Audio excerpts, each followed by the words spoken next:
கோடிக்கணக்கான மக்களை வறுமையிலிருந்து மீட்டது நிலையான வளர்ச்சி, வலுவான பொருளாதார கட்டமைப்பு, செயற்கை தொழில்நுட்பத்தில் மிகப்பெரிய போட்டியாளர் என 2025ஆம் ஆண்டில் உலக நாடுகளில் தவிர்க்க முடியாத சக்தியாக இந்தியா உருவெடுத்துள்ளது.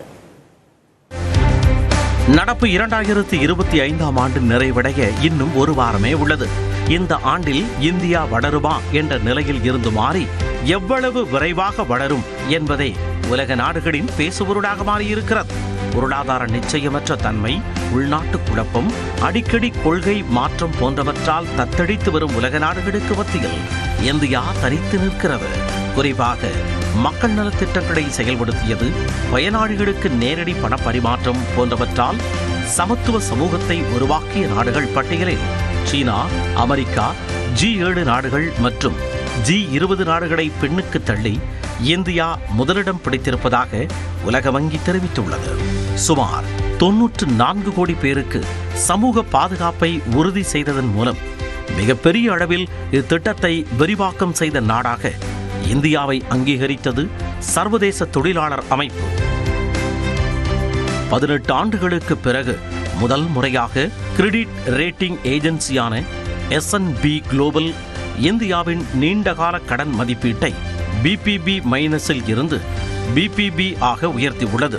UPI பண பரிவர்த்தனையை உலகின் மிகப்பெரிய நிகழ்நேர பணம் செலுத்தும் அமைப்பாக சர்வதேச நாணய நிதியம் அங்கீகரித்தது.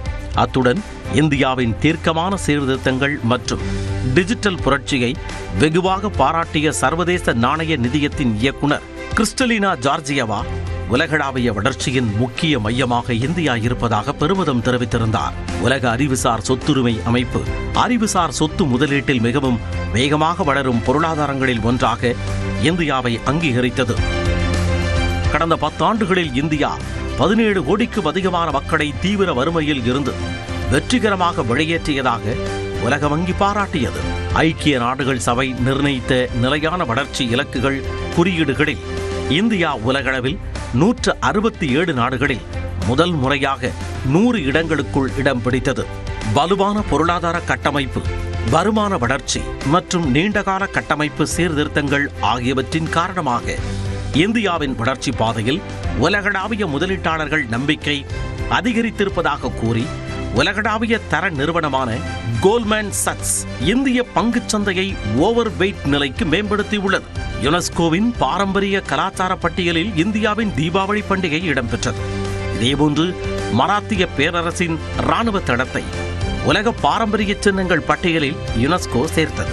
நாட்டு மக்கள் அனைவருக்கும் வங்கி சேவை கிடைக்க வேண்டும் என்ற நோக்கில் பிரதமர் மோடியால் அறிமுகப்படுத்தப்பட்ட ஜன்தன் வங்கி கணக்கு திட்டம் ஏழைகள் உட்பட லட்சக்கணக்கான மக்களை முறைப்படியான நிதி முறைக்குள் கொண்டுவர உதவியதாக உலக வங்கி பாராட்டு தெரிவித்தது. 75 விழுக்காடு ஆதரவுடன் உலகின் மிகவும் பிரபலமான மக்களாட்சி தலைவராக பிரதமர் மோடி உருவெடுத்திருப்பதாக அமெரிக்காவைச் சேர்ந்த தரவு பகுப்பாய்வு நிறுவனமான மார்னிங் கன்சல்ட் நிறுவனம் தெரிவித்தது. ஆபரேஷன் சிந்தூர் நடவடிக்கையின் அடிப்படையில் இராணுவ திறன், பொருளாதார வளர்ச்சி ஆகியவற்றில் ஜப்பான், ரஷ்யா நாடுகளை பின்னுக்கு தள்ளிய இந்தியா ஆசியா பவர் இண்டெக்ஸ் 2025இல் 2ஆம் இடத்தை பிடித்தது. ஸ்டான்ஃபோர்ட் பல்கலைக்கழகத்தின் அறிக்கையின்படி செயற்கை நுண்ணறிவில் இந்தியா உலகின் 3வது போட்டித்திறன் கொண்ட நாடாக உயர்ந்தது. பேங்க் ஆஃப் அமெரிக்காவின் நிதி மேலாளர் கணக்கெடுப்பின்படி இந்தியா ஜப்பானை பின்னுக்கு தள்ளி ஆசியாவின் மிகவும் விருப்பமான சந்தையாக மாறியிருப்பது தெரியவந்தது. உட்கட்டமைப்பு, கல்வி மற்றும் வேலைவாய்ப்பு சீர்திருத்தங்கள் மூலம் வளர்ச்சி பாதையை தக்க வைக்க நடவடிக்கைகள் எடுக்கப்பட்டு வருகின்றன. இதன் மூலம் 2047ஆம் ஆண்டில் வளர்ந்த நாடாக மாறும் இலக்குடன் இந்தியா செயல்பட்டு வருகிறது.